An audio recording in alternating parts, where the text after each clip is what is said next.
Bonsoir à toutes et à tous. Merci d'être présents pour le lancement de la semaine anticoloniale et antiraciste en France.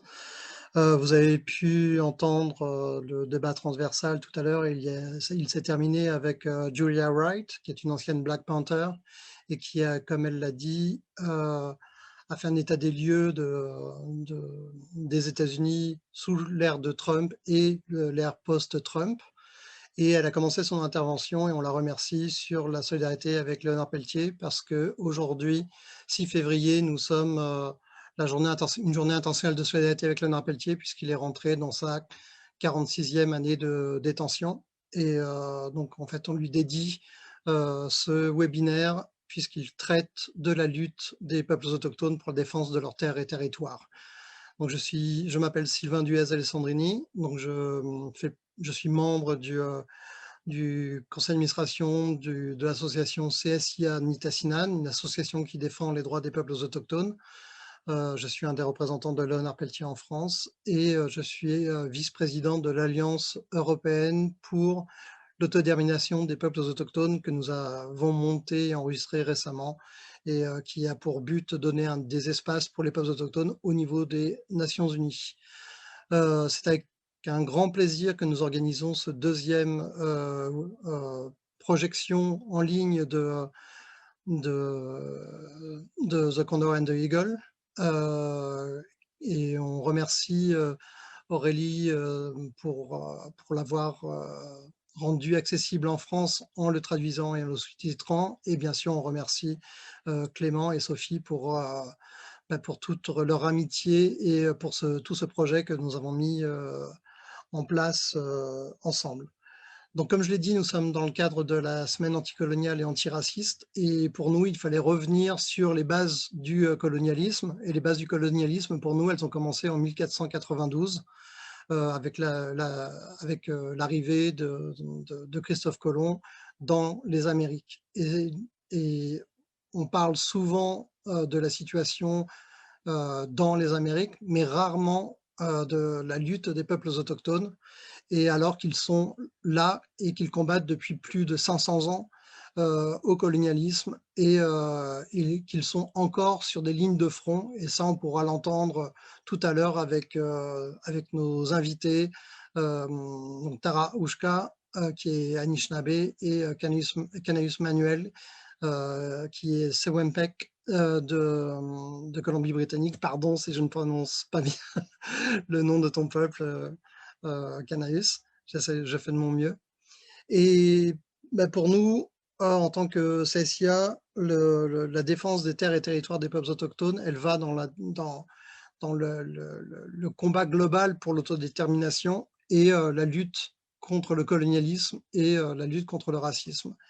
Et c'est pour cela qu'on a tenu à organiser cet événement ce soir, en mettant en avant les luttes contre les oléoducs qu'il y a actuellement, puisque effectivement, dans une ère post-Trump, alors que le président Joe Biden, un de ses premiers actes a été d'arrêter la construction de l'oléoduc Keystone XL, mais ça n'empêche pas que des gens sont en lutte aujourd'hui contre des oléoducs qui menacent leurs terres et territoires, ainsi que leur peuple et leur existence en tant que peuple.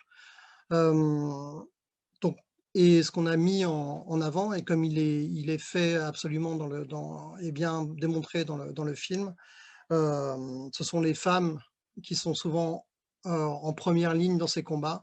Et c'est vraiment un honneur d'avoir nos amis et alliés, Tara et Caneus, avec nous ce soir.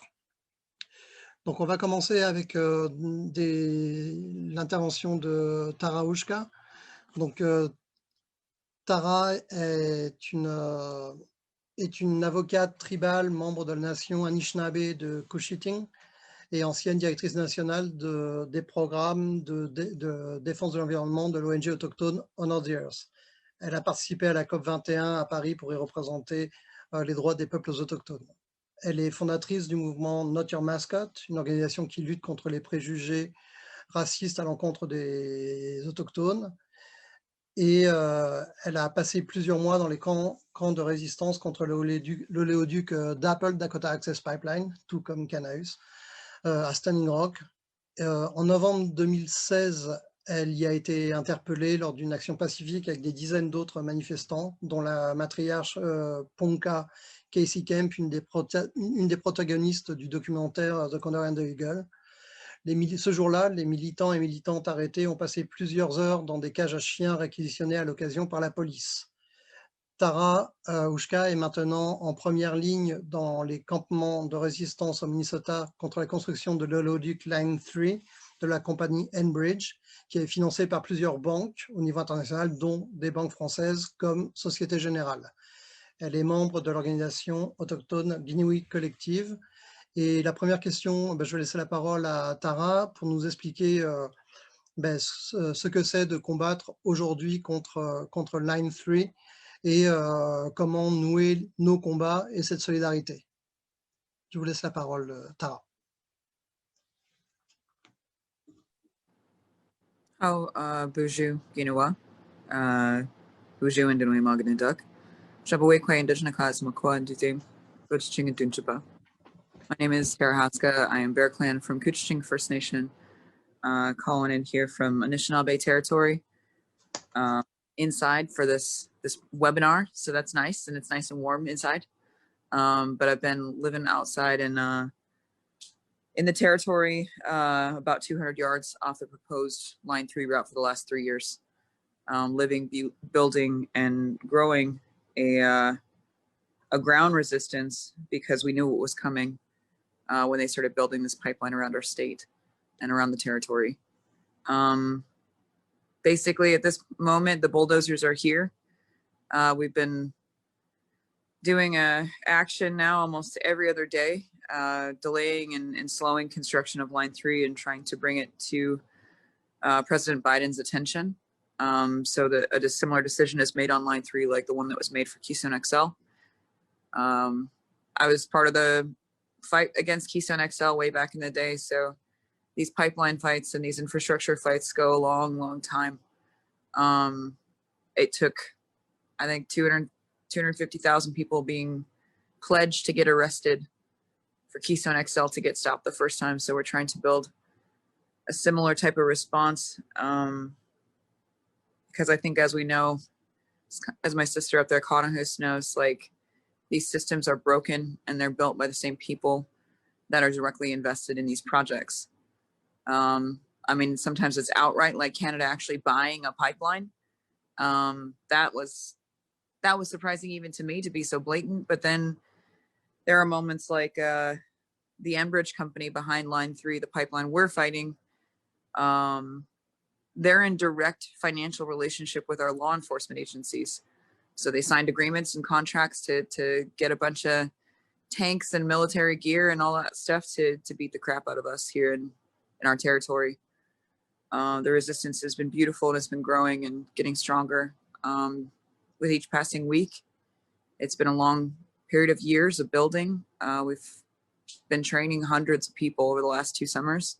It's been a whole different type of scene with COVID and doing everything COVID safe and being really creative while we do it.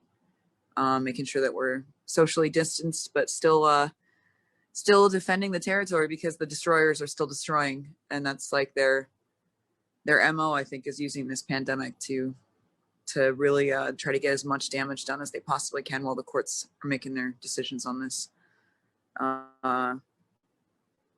Yeah, I'll leave it at that and just say appreciate the solidarity. There will be a Defund Line 3 campaign being launched on Monday. Please look for that. There's 18 banks that are behind this project. And as was mentioned, some of the financiers are over there in France.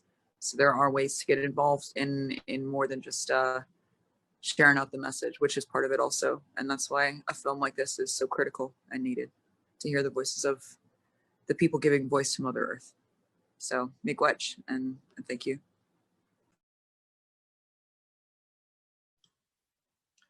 Merci, Tara, d'intervenir, justement, en première ligne de cette résistance.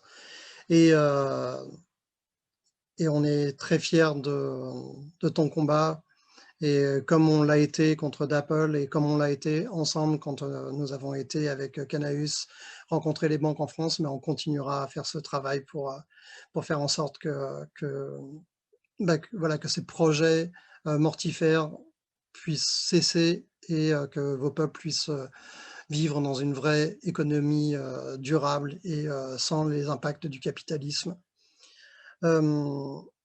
On va passer maintenant à l'intervention de Canaeus, qui elle aussi est dans la lutte contre un autre oléoduc, l'oléoduc Trans Mountain. Et là encore, la France est impliquée puisque Vinci, la multinationale française Vinci et sa filiale sont impliqués dans la construction de ce pipeline. Et il y a aussi des banques françaises qui financent Trans Mountain. Et Canaeus est une militante de terrain, une femme guerrière, une femme forte, tout comme Tara. Canaeus est une activiste Sapwempek et Tutna, pardon Canaeus pour le nom de tes peuples, de Colombie-Britannique au Canada. Elle est membre d'une société de femmes guerrières de la côte nord-ouest en lutte contre la construction de l'oléoduc Trans Mountain, projet soutenu par le Premier ministre du Canada, Justin Trudeau. Cet oléoduc est également en partie financé par des banques françaises et l'un de ces tronçons doit être construit par une filiale de la multinationale française Vinci. Militante décoloniale, Canaeus Manuel est fondatrice et coordinatrice du projet Tiny House Wires, une organisation autochtone qui installe des habitations mobiles sur son territoire en amont des chantiers de construction de l'oléoduc Trans Mountain. Elle n'a de cesse de lutter pour les droits des femmes autochtones au Canada en dénonçant l'horreur des femmes et filles autochtones disparues ou assassinées. À ce fléau se rajoutent les menaces que laissent peser les camps de travailleurs masculins installés près des communautés autochtones pour la construction de l'oléoduc ou la mise en place des projets extractivistes. Donc, dans un Canada qui essaye de promouvoir les droits de l'homme, le respect des peuples autochtones, Canaeus est la preuve vivante que ce ne sont que des mots et que ce que prétend promouvoir également le Premier ministre Justin Trudeau avec sa défense du climat, en fait, n'ont aucun effet quand on fait état des droits des peuples autochtones. Donc merci Canaeus d'intervenir avec nous et d'être présente avec nous encore ce soir.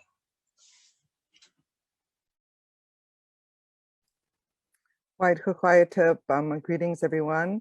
Kuksjam, thank you for having me here on this panel. And I'd just like to say free Leonard Peltier. I see that you're representing that and all the way over in Paris. So Kuksjam, one of our freedom fighters. I'm calling right now from Tiny House Warriors. I'm in a tiny house here in unceded, unsurrendered Secwepemc territory. We are the Secwepemc people. We're around 10,000 plus Secwepemc people that exist here on the planet. Our nation is 180,000 square kilometers. That's around the size of Syria or Cambodia, almost the same size as Great Britain. So our territorial size is very large. We have a language, Secwepemctsín, and we are a hunter-gatherer society. We depend on salmon, wild meat, and wild foods. Colonization has impacted us greatly, and one of the biggest impacts is displacing us off of our territories onto small little Indian reserves here in so-called Canada. If you add up all those little Indian reserves across Canada, it'll equal 0.2% of our traditional territory. So we're on a very small, tiny piece of our territory, not even 1%. And this is why we continue to face off with culprits and colonizers like Justin Trudeau and the colonial government. In 1953, Kinder Morgan, a Texas-based company, built the original Kinder Morgan pipeline. During that time, it was outlawed for Indigenous people to even address title issues, land issues. It was illegal for us to hire lawyers to deal with this unsettled land issue. Like I said, our territory is unceded and unsurrendered, meaning we have never signed any treaties with the colonial governments, not Great Britain, not Canada, nor British Columbia. So our land defense is fierce, and we've had many militant standoffs with the colonial state of Canada, including in 1997 with the Gustafson Lake standoff and our war hero Wolverine, who is no longer with us, but has really inspired our youth of our nation. Now, now 2000 and you're leading up to 2017 when we launched the Tiny House Warriors, we started to build tiny houses on wheels, really inspired by Standing Rock and really seeing how fast these tiny houses could be built within 4 days and actually be livable homes on the front line in extreme winter conditions. We're really used to just living in tents, and it gets really a big struggle on the front line. So this was a way to be able to deploy our frontline warriors and actually have places to be. This was inspired and led by women, a part of the Secwepemc Women Warrior Society.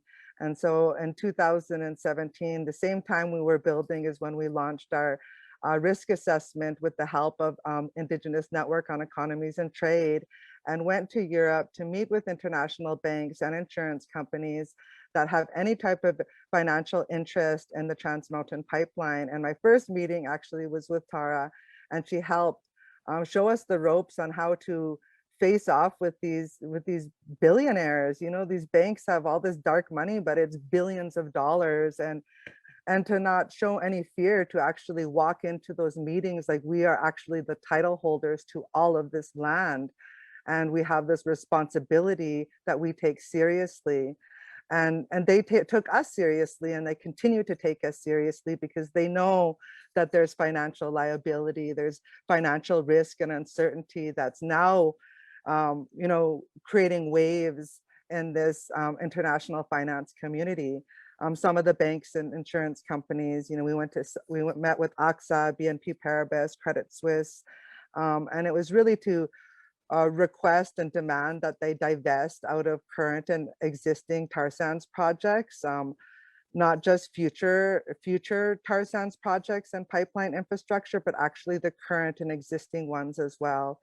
And there are some contractors now that are based out of Europe that have the contract to build certain sections and segments of this Trans Mountain line. The Trans Mountain Pipeline threatens 518 kilometers of that pipeline threatens Secwepemc territory. This is a 1,000-kilometer pipeline coming from the Alberta Edmonton terminal, from the Alberta tar sands to the Edmonton terminal, all the way to the Westridge Marine Terminal, but not stopping there. They want to increase the tanker size by 7 times what it is right now. Vancouver has never seen any oil super tankers ever. So where people are explaining how massive these super tankers are there. If you lay them, straight up and down, it's bigger than the highest high rise in Vancouver. And it's beginning to scare people to know that that's the magnitude of oil that they want. It'll take 2 days for them to fill at 890,000 barrels per day that they want to flow through this new twin pipeline that Canada wants to build. They say it takes 2 days to fill those super tankers. Some of the contractors, the Spy-Capeg, I'm not sure if I'm saying it right, but it's based out of France, and they were actually fired just in December, I believe. They were fired for the injury that happened along the line. There's 2 contractors right now that are fired and terminated their contract. There was a death that happened in Edmonton in the pipeline construction, another serious injury that almost could have been fatal at the Burnaby terminal. And that's when those 2 contractors were terminated. Just to go back to the pipeline, it was owned by Texas giant Kinder Morgan, and in 2018, it was purchased by Canada for $4.5 billion. The parliamentary budget officer is saying, no, it's not going to make any money. It's actually going to cost Canada money. The risk assessment that we traveled to the banks with was actually to cite the failure that insurance companies have in not taking into account Indigenous jurisdiction, Indigenous land rights and title, that we are some of the biggest risk out there that's not being calculated in their risk assessments. We've shown that we are a financial liability here in Canada by our Shutdown Canada actions, where we targeted major Canadian transportation corridors and infrastructure, including railways and highways, bridges, where Indigenous people across the country shut down Canada, and trains were shut down all the way from big centers like outside of Toronto. Trains were backed up all the way to BC. Major delays and major costs that we cost Canada, to show that if you go into Wet'suwet'en territory to arrest and raid Indigenous land defenders and criminalize us, Indigenous people are going to retaliate straight across the country. And that's the risk that we are. We're saying we are the biggest risk. And in January 4th, those contractors were also terminated, but they also Trans Mountain had a stop work order because of the deaths. And instead of taking that stop work order, Trans Mountain chose to actually take a voluntary leave to fix up so they could get up to the proper COVID measures and their safety measures. They still haven't been moved, started. It was supposed to be January 4th. Right now, it's February 6th, and the construction is still delayed. So I believe that this has a lot to do with a lot of pressure being put on, including pressure from Europe and France with the letters that have been sent to some of these contracting companies. And I just believe that the more we keep on pressure, Line 3 and the pressure that's being put on there is actually helping us here too.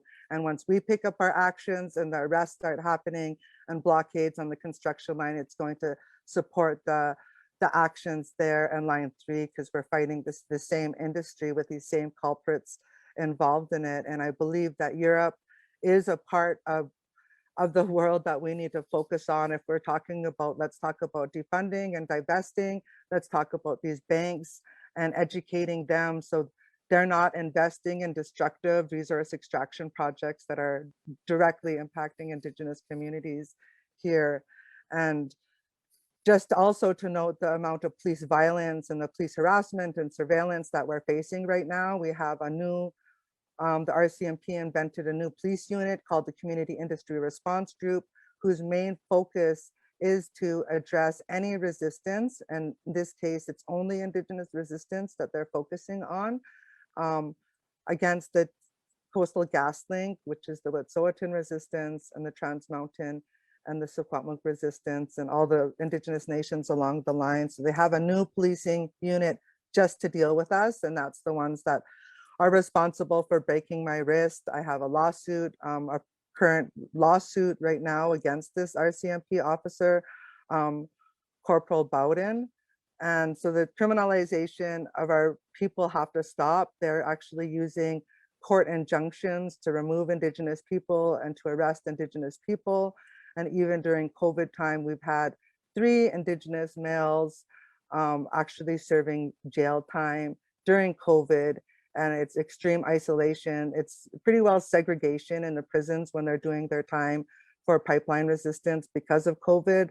It's complete segregation, which is torture in international terms. So that's what people are facing, standing up and stopping construction, or even just being present near the injunction zone. They're being targeted. So thank you. Merci beaucoup, Canaeus, pour cette intervention. Et effectivement, il faut que l'on se mobilise en Europe, en solidarité, et c'est ce que l'on essayait de faire avec le CSI Nitassinan, d'essayer de trouver des moyens avec d'autres organisations pour pouvoir vraiment rendre des investissements effectifs, on a eu quelques victoires. Et donc, je vais laisser la parole à Aurélie Journet-Duez, donc, qui est la présidente du comité de solidarité avec les Indiens des Amériques, notre organisation. Et Aurélie vient d'achever sa thèse en anthropologie à l'école des hautes études de sciences sociales, le HESS à Paris, intitulée artistes, femmes, queer et autochtones face à leur image pour une histoire intersectionnelle et décoloniale des arts contemporains autochtones aux États-Unis et au Canada. Elle fait partie aussi du réseau IPAM, Initiative pour notre monde, et est coordinatrice du groupe de travail droits des peuples autochtones d'Intercol, qui essaye de développer des échanges au niveau international sur les différentes questions qui traversent les mouvements sociaux. Donc, je laisse la parole à Aurélie. Donc, bonsoir à toutes et à tous. Merci encore à celles et ceux qui sont là ce soir après la diffusion du film. Et merci évidemment à Canaus et à Tara d'être présentes avec nous ce soir. Donc, je suis une nouvelle fois très heureuse donc, de participer à ce panel autour du magnifique film qu'on a pu découvrir ou redécouvrir ensemble et qui importe tant pour la lutte des femmes autochtones des Amériques contre les méga projets mortifères dont ont évidemment brillamment parlé et présenté Canaus et Tara. Donc avant de rentrer dans le vif du sujet, je voudrais juste représenter pour celles et ceux qui ne le connaissent pas le comité de solidarité avec les Indiens des Amériques, donc le CSIA Nitassinan, qui a été créé en 1978 à la demande de représentantes autochtones qui s'étaient réunis lors de la conférence contre la discrimination des populations autochtones des Amériques en 1977 aux Nations Unies à Genève. Et donc depuis, le CSIA travaille à la reconnaissance des droits des peuples autochtones et à la souveraineté et à l'autodétermination, ainsi qu'à la diffusion de leur culture et de leurs traditions. Et donc, comme l'a dit Sylvain, je suis docteur en anthropologie et je ne vais pas m'étendre plus que ça sur mes recherches. Mais par contre, ce qui est évidemment flagrant et ce dont on parlait Canaus et Tara, c'est évidemment cette réalité flagrante que les femmes autochtones sont en première ligne dans la lutte contre les projets liés à l'extractivisme. Et c'est sur cette observation que j'aimerais me concentrer maintenant et plus particulièrement sur donc les ressorts par lesquels le CSIA a œuvré et œuvre à combattre aux côtés de ces femmes autochtones que nous avons eu l'honneur d'écouter ce soir. Donc c'est vrai que depuis bien des années, et en particulier depuis la COP 21 et 2015, donc le CSIA est investi dans les campagnes de désinvestissement. Et pour rappel, donc, les campagnes de désinvestissement, c'est vraiment un levier fondamental pour pousser, pour enjoindre les acteurs du capitalisme mondial à freiner, si l'on peut, voire stopper, dans le meilleur des cas, les désastres sociaux, environnementaux, climatiques dont ces acteurs sont responsables. Et les campagnes de désinvestissement consistent vraiment à pousser la finance, non seulement mondiale, mais plus particulièrement européenne et française, comme l'a souligné Canaus, à retirer ces fonds des projets mortifères qui impactent directement les peuples autochtones, leur territoire et leurs ressources. Et c'est donc en 2015 que le CSIA a rejoint la coalition pour le climat, la coalition climat lors de la COP 21, donc, qui avait eu lieu à Paris. Et parmi ses partenaires, donc le CSIA avait notamment, par exemple, Indigenous Environmental Network, mais aussi Honor the Earth, que Tara représentait, et Women's Earth and Climate Action Network, dont elle était à l'époque membre.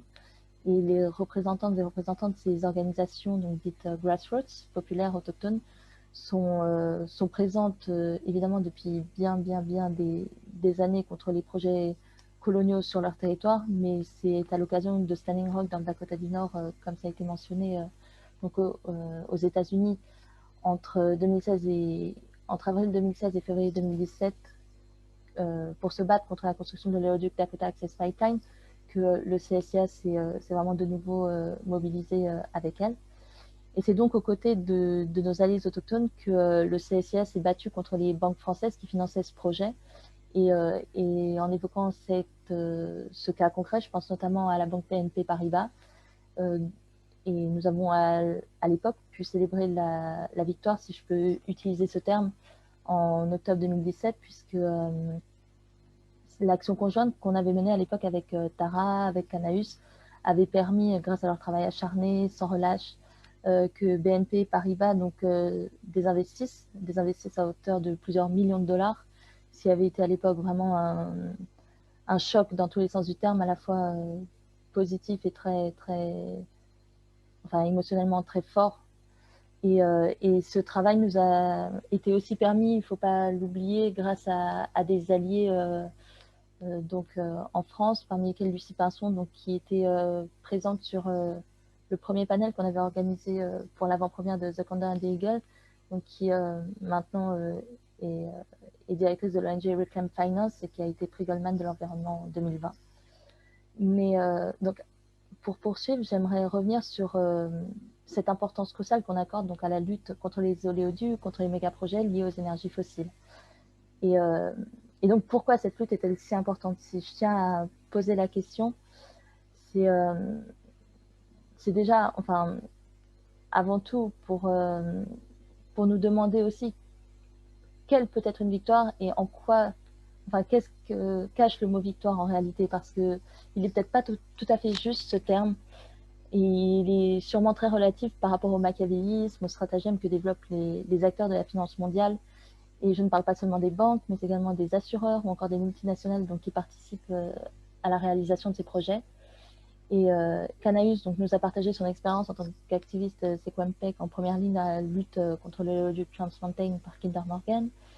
Et il ne faut pas l'oublier, comme Canaeus l'a mis en évidence, que la multinationale française Vinci a remporté une partie du contrat de construction de cet oléoduc Trans Mountain et l'a remporté via sa filiale, la SPICAPAG. C'est-à-dire qu'en fait, la société Vinci, pour parler franchement, va construire une partie du tronçon de l'oléoduc. Et ce qui nous ramène à quoi? Ce qui nous ramène à la responsabilité directe de la France dans ces blessures incommensurables que le secteur extractiviste impose aux peuples autochtones et aux générations à venir. Et le CSIA dénonce depuis le début l'implication de la multinationale Vinci dans la construction de cet oléoduc Trans Mountain.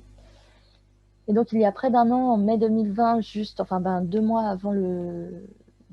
après le premier confinement, nous avions adressé une lettre à Vinci dénonçant les dommages et les risques causés par leurs actes. Et bien sûr, la direction a botté en touche en arguant des discussions que la société a vécues avec les premiers concernés, du bien fondé de leurs projets et des mesures préventives prises lors de leur réalisation, etc. Et ce dont argue aussi Vinci, c'est la création d'emplois locaux dans des régions où le taux de chômage est extrêmement élevé. Donc, à côté de ces propositions qui sont a priori alléchantes, si je puis dire, ce que Vinci oublie de rappeler dans sa lettre, c'est que cette société ne respecte pas la déclaration des Nations Unies sur les droits des peuples autochtones qui avait été adoptée en 2007, et plus spécifiquement le principe de consentement préalable libre et éclairé. Mais dans cette lettre, ce dont ne parle pas non plus Vinci, c'est et que le CSIA, à contrario, aux côtés des représentants autochtones en première ligne, s'emploie à mettre en évidence, c'est l'impact sur les femmes autochtones que ces projets ont. Donc bien sûr, on l'a vu, ces impacts relèvent des territoires, des terres, des êtres, mais pas que. Et ces projets qu'on répète mortifères entraînent une augmentation flagrante des féminicides de femmes autochtones aux États-Unis et au Canada. Et la réalité, c'est que derrière ces projets, ce sont des femmes, des filles autochtones qui disparaissent et sont assassinées à cause de ces chantiers, dans la mesure où leur exécution nécessite la mise en place de main camps, donc de camps d'hommes, des travailleurs temporaires et précaires qui viennent par centaines, voire par milliers, pour répondre à des besoins économiques au détriment de la vie humaine et au détriment de la vie de ces femmes. Et donc, il y a 1 an et demi maintenant, l'enquête nationale sur les femmes et les filles autochtones portées disparues et assassinées parue au Canada avait conclu un véritable génocide.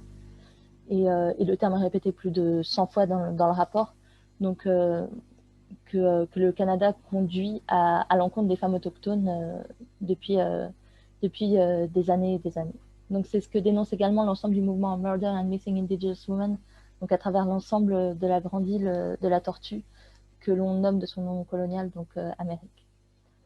Mais certaines artistes femmes autochtones mettent en évidence cette corrélation, et là je me fonde sur mes recherches, c'est cette corrélation entre le pillage des terres, des territoires autochtones, et le pillage et le viol véritablement des femmes autochtones, car si l'extractivisme est véritablement l'enfant maudit du capitalisme, celui-ci met bien en évidence cette réalité que la terre et le corps des femmes sont liés, et plus particulièrement la terre et le corps des femmes autochtones donc, sont liés. Et pourquoi en particulier? Car il nous semble que les peuples autochtones et les femmes autochtones spécifiquement n'oublient pas l'étroitesse des liens, contrairement à nous, qui unit et qui devrait unir, si l'on en prenait davantage conscience, donc toute la sphère du vivant et la terre-mère. Et si l'extractivisme il semble véritablement que l'extractivisme finalement est assimilable à une culture du viol, car si l'on considère que chaque puits de pétrole, que chaque nouveau forage, que chaque nouvelle extraction de ressources est un pillage fait à la terre, c'est aussi un pillage fait au corps, un pillage du corps. Donc sur ces derniers mots, je remercie encore 1000 fois Tara et Canaus pour l'honneur qu'elles nous font d'être présentes ce soir. Et encore une fois, Clément et Sophie pour leur confiance accordée au CSIA. Et je redonne la parole maintenant à Sylvain, s'il y a des questions, etc. Merci beaucoup. Merci Aurélie. Et une des questions qui m'est venue justement en vous écoutant, et cette question, elle va commencer avec Tara.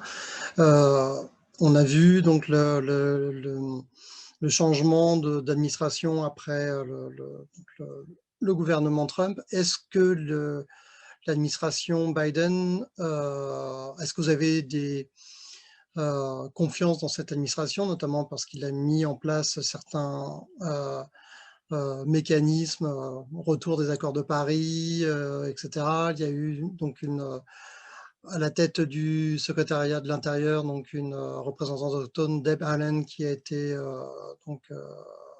investie. Mais dans les faits, dans votre lutte contre Line 3, en fait, on voit la même politique avec la même brutalité policière, arrestation, etc. Et peu de signes favorables. Qu'en pensez-vous, Tara?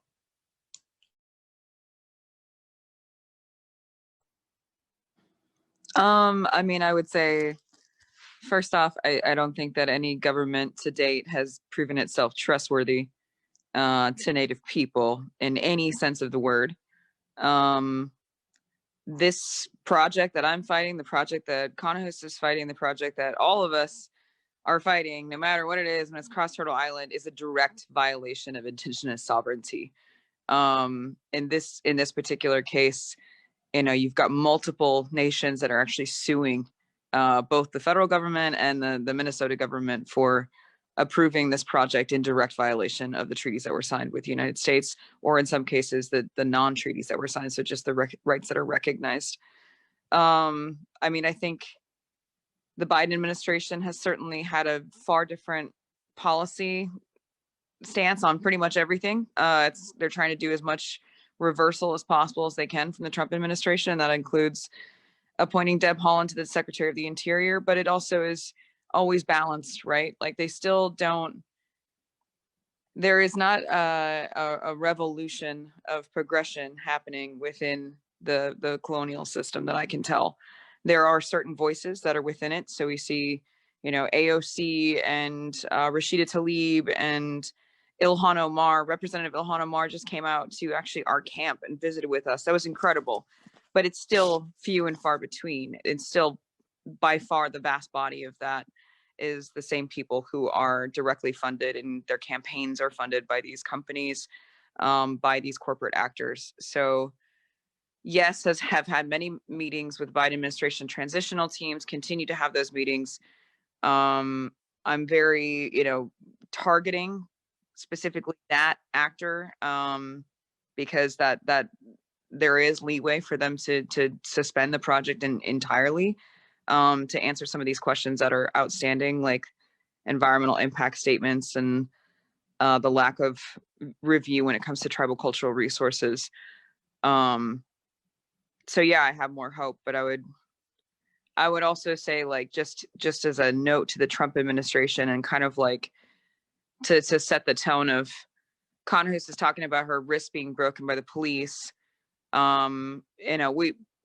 That's like the level of violence that's faced by land defenders, specifically indigenous land defenders, is incredible. I mean, you've got our campus outside of a town of 2,000 people. There's a tank sitting in front of their court for us, a tank. And then you see white supremacists overthrowing the US Capitol and somehow doing it with total, like, open doors, basically. I mean, there was a police officer that was killed and a woman that got shot. But the marked difference between that and any sort of like liberatory movement, whether it's Black Lives Matter or indigenous-led struggle for the land, could not be more apparent than that particular instance of the supremacy in this country, and that goes on both sides of the border.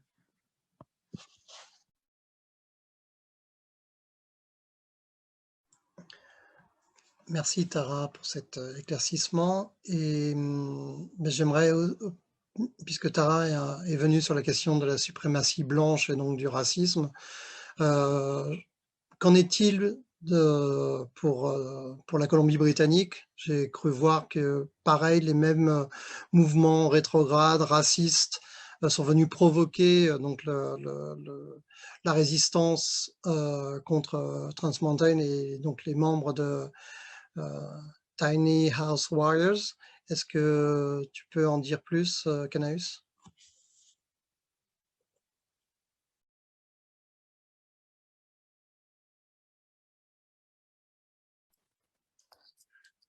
Yes, hello.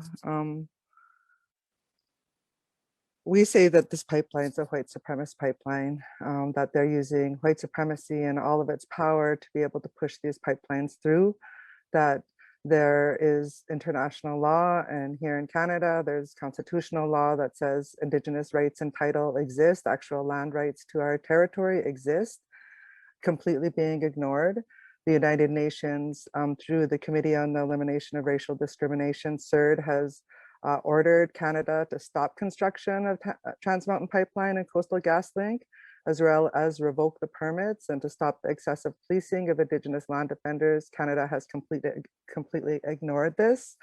One of the things my late father, Arthur Manuel, would always say is that Canada is based on white supremacy, racism, and these outdated notions of the doctrines of discovery and terra nullius and the Papal Bull, and that our lands were empty and were just there for the taking by the colonials and colonizers when it wasn't. We know now that we actually hold title to this land, and through all these Supreme Court rulings here in Canada and international law that backs us up, what we've always been saying, that this is our land, we own, and we're the caretakers, and we have the responsibility for 180,000 square kilometers of land here in our territory. And anybody, any race of people that comes in to try to say otherwise and saying that they are more supreme than us to push their ways and values and colonial laws and police on us shows directly that this is a white supremacist way of being, and Canada is based on it. Canada is a white supremacist country.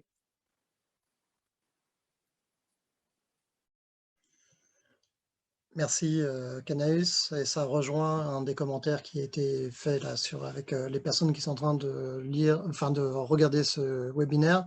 Quelqu'un dit que c'est important pour les gens en Europe et notamment en France, puisque la France a fait partie des pays qui ont colonisé le Canada. Donc il est important, et qu'il y a donc des liens entre la France et le Québec, le Canada, qu'il est important que les gens comprennent en vous écoutant que le Canada, ce n'est pas mieux que les États-Unis, puisque c'est vrai que le Canada utilise souvent une politique internationale où ils disent que c'est le pays du respect des droits de l'homme, du respect des droits des minorités, de l'accueil des migrants, etc., de la promotion que Trudeau fait sur sa défense du climat, mais c'est important d'entendre vos mots et de montrer que c'est faux, et en tout cas que c'est faux sur les terres autochtones comme la Colombie-Britannique. Vous voulez réagir, Canaus?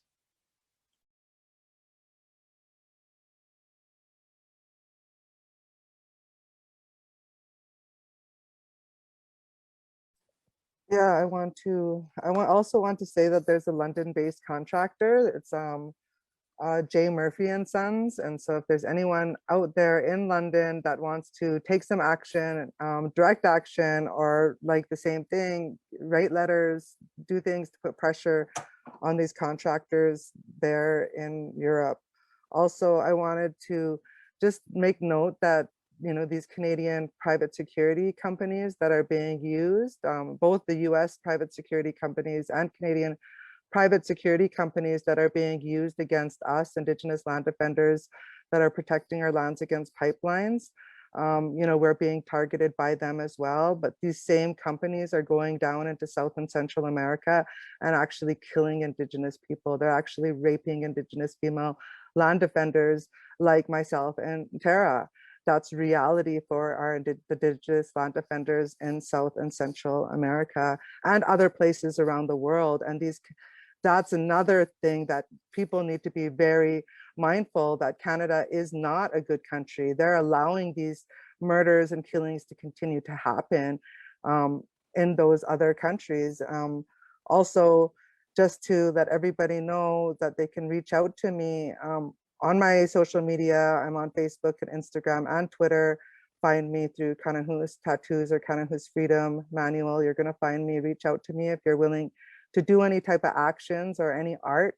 We want to really look at putting some art displays or there in the Europe finance districts in Paris and Zurich and London, to be able to like show like Native people are resisting, and maybe we can't travel over there in COVID times, but we can do some art and we could have some supporters there in small numbers to still continue to keep this message very loud over there in Europe with these banks and financiers and insurance companies. So we ask you to reach out. Our website is tinyhousewarriors.com. If anybody wants to donate, there's a way to donate on that website, and reach out to us. I want to, and to people who are more local here in Canada.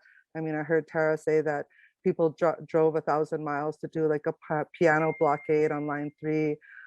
Those are the types of things that we're also looking for here on the Trans Mountain Line. If people want to use their creativity and come and do some actions, reach out to us as well. Thank you. Merci beaucoup. Alors, toujours dans les questions ou les interventions qui sont données par nos auditeurs. Alors, quelqu'un dit qu'aux États-Unis, la plupart de ces projets comme Line 3 étaient déjà en route, en tout cas les projets étaient déjà en route pendant Obama, alors que le président Biden était vice-président, et que le président Biden, qui vient d'être élu, a mis en place Tom Vilsack, quelqu'un qui est proche des multinationales, au département de l'agriculture, qui va gérer le service des forêts. Et c'est souvent ce service qui donne des permis aux grandes compagnies pour détruire les territoires. Tara, vous voulez intervenir là-dessus?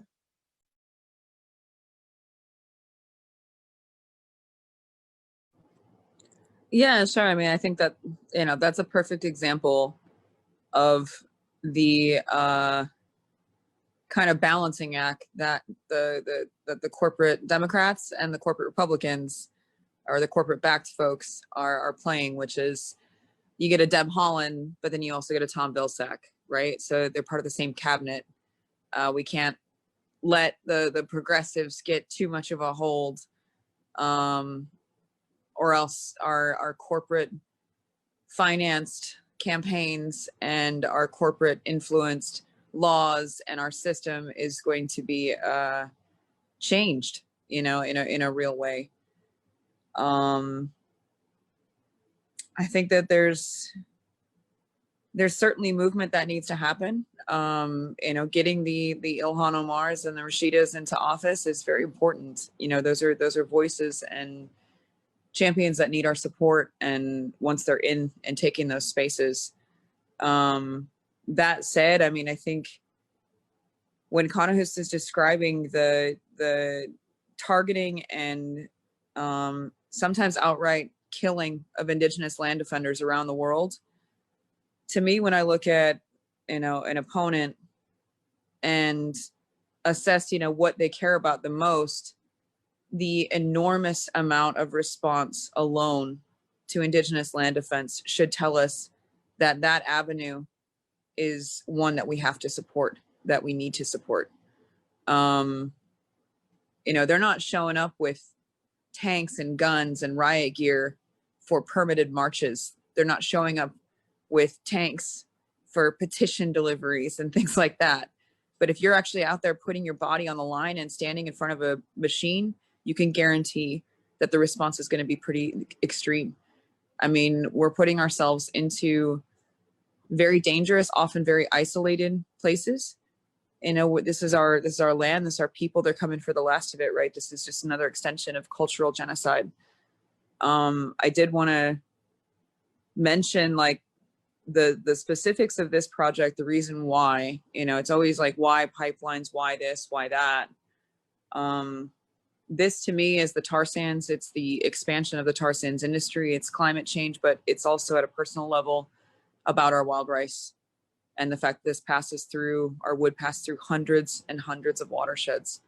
You know, we're in the land of 10,000 lakes is what this area is called. And our wild rice is part of who we are. It's at the heart of our people. That's why I'm here in the southern part of the territory. I mean, I'm from actually further north, but wild rice is so important to us that this is just another cultural genocide, just like up in BC. And I know the folks over at Wet'suwet'en, you know, I mean, they're talking about their traditional lands and their the beautiful places that maybe people don't hold dear, but we do. You know, we hold these places in our hearts. These are the places of our ancestors. These are people who are still connected to the earth in a direct way. I mean, I'm going from, like last week, I went from fleshing a buffalo hide from a buffalo we just harvested to hosting a congressperson to being part of a beautiful piano blockade, you know, with land defenders out playing the morning light of a bunch of workers who, you know, ended up smashing my windshield that day, and that sucked. But, you know, it's a really beautiful piece of life and land and connectivity that we're trying to strengthen and at this point defend.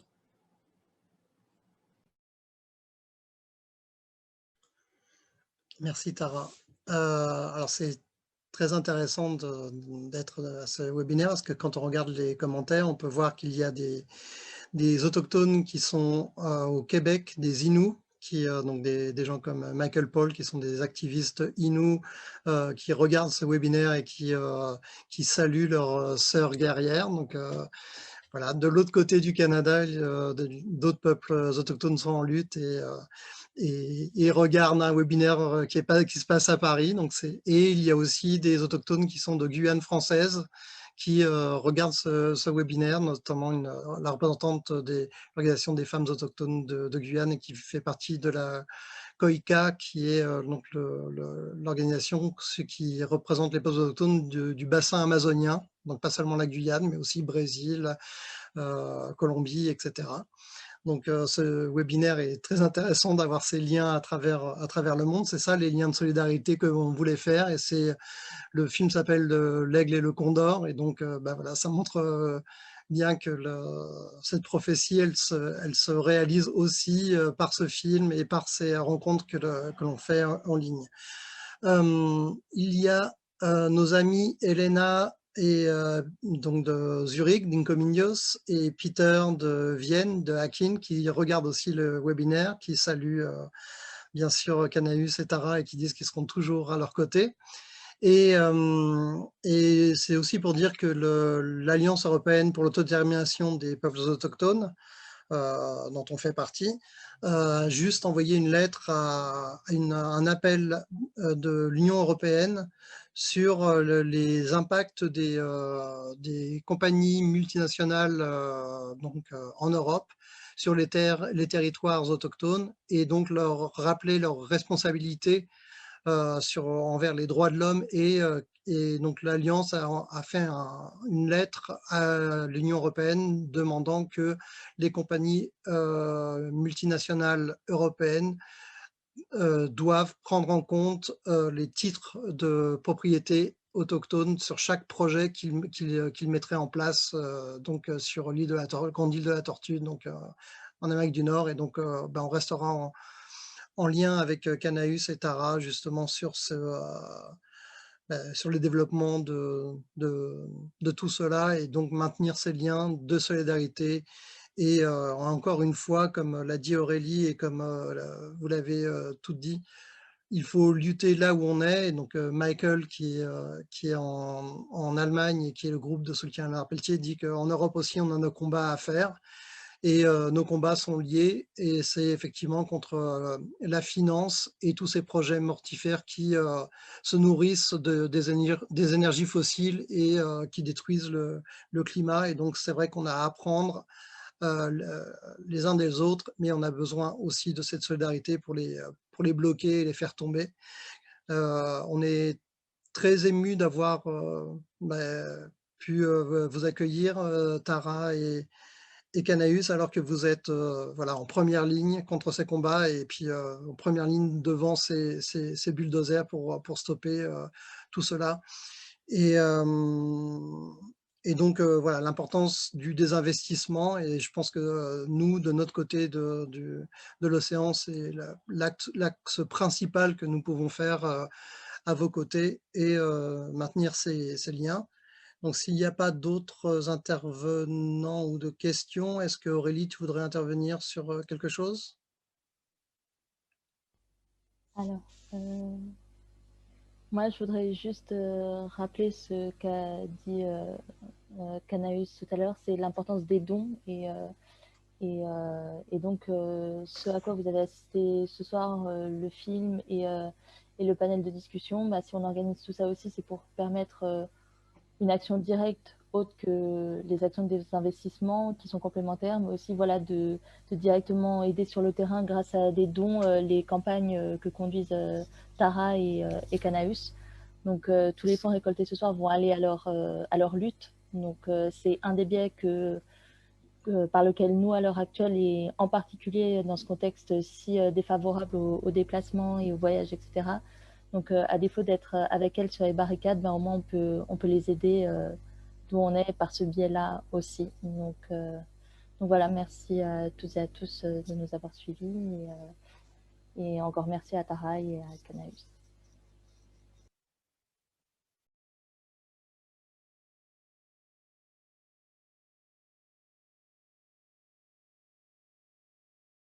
Yeah, thank you much. Appreciate you all. Oui, merci. Et donc, je me demandais si Canaeus et Tara, vous aviez des mots pour clôturer cet événement en revenant justement sur ces liens de solidarité dont nous avons tous et toutes besoin. Donc, peut-être Tara?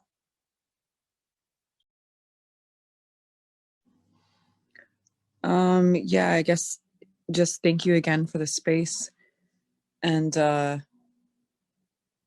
something I've been sharing with folks lately is I know it can be hard to hear so much trauma and to hear the struggles because there's so many of them. It's been a really hard time for people lately, you know, in terms of Mother Nature and her shutting down the entire globe through COVID-19. And the impending shutdown that's percolating around the edges. Global South already knows that climate crisis is happening. We know it's happening. The people of the forest know, at least in our area, you can tell. And it's hard to have that overwhelming kind of grief, really, that's happening. But I would tell folks and hope folks maybe take the time to step outside and to center yourself with the love around you. even if it's been manipulated into concrete and steel. You're in nature. You are nature all the time. You carry it in your heart. And finding that strength to continue on and to spend this time that you have in this life on earth, walking with love and trying to open yourself to the empathy and humility of this experience and our love for each other. That'll keep you well, and it'll keep your heart going and fighting and all of those things.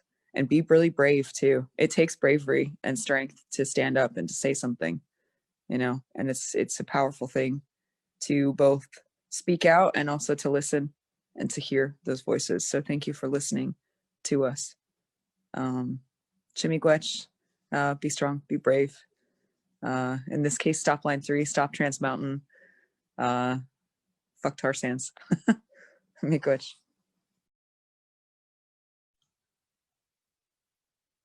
Canaeus, quelques mots pour la fin. Yes, I'd just like to agree with everything that Tara says, that we have a power amongst us that has the capability of shutting down the Alberta tar sands, has the capability to create these big paradigm shifts in the world regarding our views on economy and just life, and that we all have a fear. We all have some type of fear, but it's how much we're going to take that courage and continue on and encourage everybody to be courageous and be brave, speak loud, for my Indigenous brothers and sisters out there, start singing loud, start singing louder, dancing harder, get more radical, more militant and more extreme, but in a very beautiful way for our lands and for our freedom, our self-determination. Thank you. Un grand merci pour avoir accepté d'être avec nous, Tara et Canaeus, et on sera toujours à vos côtés. Si vous avez besoin de nous, vous savez où nous contacter, et on sera toujours là pour continuer justement ce combat. Il y a pas mal de gens qui vous remercient également dans nos auditeurs, qui nous disent que il n'y a pas besoin, enfin, c'est pas que de la solidarité qu'il y a besoin, mais c'est parce qu'il n'y a que vous qui pourrez sauver le monde. Et bon, moi je pense qu'on va le faire ensemble. J'aimerais remercier Clément pour son film et pour avoir mis en place toute la technique pour nous accueillir ce soir. Je rappelle que ce webinaire, donc vous pouvez faire des dons. C'était le but du jeu, c'était récolter de l'argent pour aider la résistance en première ligne, dans ces combats en première ligne contre les pipelines. Donc là, tout l'argent récolté sera envoyé à Tiny House Wires et à Gniwi Collective.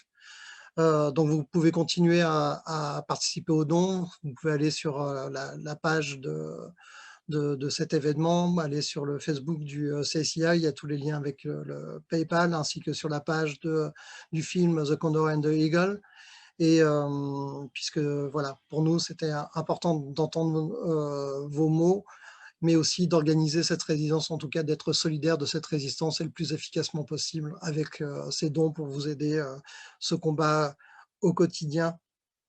Et un grand merci aux interprètes bénévoles qui nous ont accompagnés et qui ont donné de leur temps et de leur solidarité, parce que ça aussi c'est un acte fort de passer les mots et de transcrire les mots pour que les gens puissent comprendre et ensuite agir. Donc encore merci à toutes et tous, et on se retrouve dans les différents combats, où que ce soit proche de nous ou avec nos alliés et amis autochtones à travers le monde. Encore merci beaucoup. Au revoir.